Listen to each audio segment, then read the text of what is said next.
It's a hot and sweaty day here in Toronto, so forgive the shine.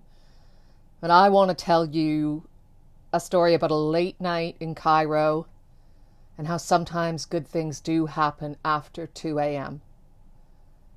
Believe it or not, crying in the ladies' bathroom can occasionally bring around a remarkable perspective shift.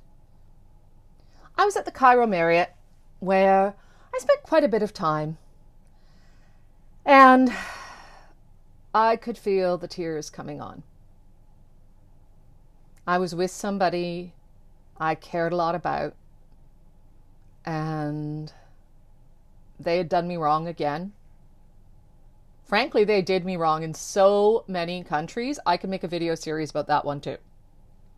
And I had that painful physical sensation, I bet you know, like the physical sensation of your heart breaking. And I was like, I'm not going to be able to hold it together. I'm not going to be able to hold it together. And I didn't know what to do. Like, it was like my world is ending and I don't know what to do. So the next right move, go to the ladies' room. I went to the ladies' room. I locked myself in a stall and I started sobbing. I am not a big crier. Like, my friends and family might say that's not true. I mean, not because of sadness. I will cry at the drop of a hat for happiness, interspecies friendship, but sadness of my own personal life, it's pretty rare. But it was just too much. I felt totally alone in the world. And I thought, I'm never going to leave this bathroom stall.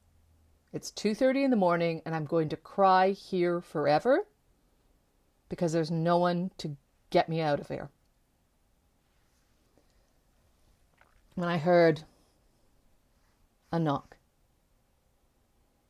and I said something incoherent like, ah! And I heard a knock again.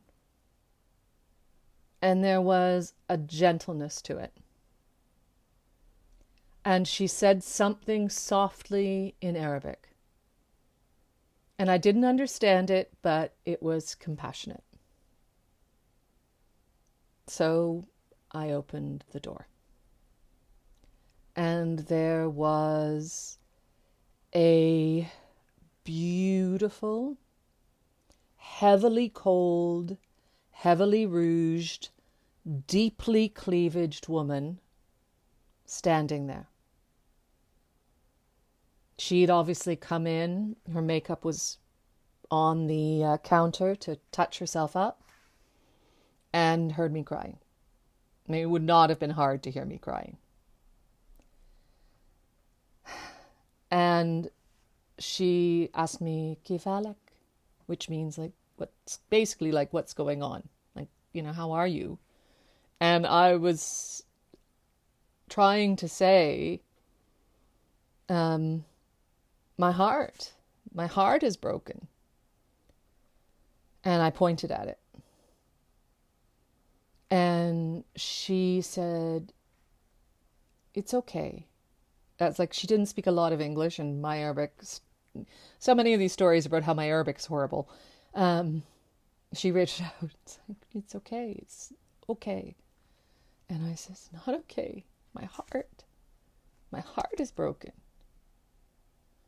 And she said, no cry. And I cried even harder. Anyone been in that situation where somebody shows you like compassion when you are feeling at your lowest, and when somebody you really care about, when something you really care about has fallen apart and it just unleashes the floodgates? This was that moment. And instead of turning tail and running, which I would not have forgiven her for, she obviously was there with somebody. She had something to do. I was a slightly unhinged foreign lady sobbing her heart out. She had one hand on my arm. She reached one hand out and put it on my heart and said, "No cry, no cry." And I took one breath without tears. Just one. And then I started to cry harder. I think she assessed the situation and thought, okay, I've got to do something, like something stronger is called for at this point. So, not taking her hand off my heart, she started to shake her hips and move. And she said, she looked me in the eyes, "Dance, dance," she says. And I, crying, said, "I can't dance." But I started to move. And I have to tell you, it is hard, though not completely impossible, to sob incoherently while you are dancing. And so this woman and I stood there, belly dancing, in the bathroom of the Cairo Marriott, until I stopped crying. Until I came back to myself and thought, I can walk out of here. I'm not alone in the world. I have myself. And I also had this realization that if this stranger cared more about me and my well-being than someone I knew so well, perhaps that was a sign to make some changes. And I think about her because I didn't know her name. I never saw her again. You know, she might have been a figment of my imagination, except I know people like her exist. And I always hope to be someone like her, except I'm never out after 2 a.m. now. But to be an angel of the ladies' bathroom. To have the bravery to knock on the bathroom door. To intrude and see if someone needs help. To try something else if putting your hand on their heart doesn't work. To go for the belly dancing. And if you are the person who feels all alone, to have the bravery to believe that you're never alone.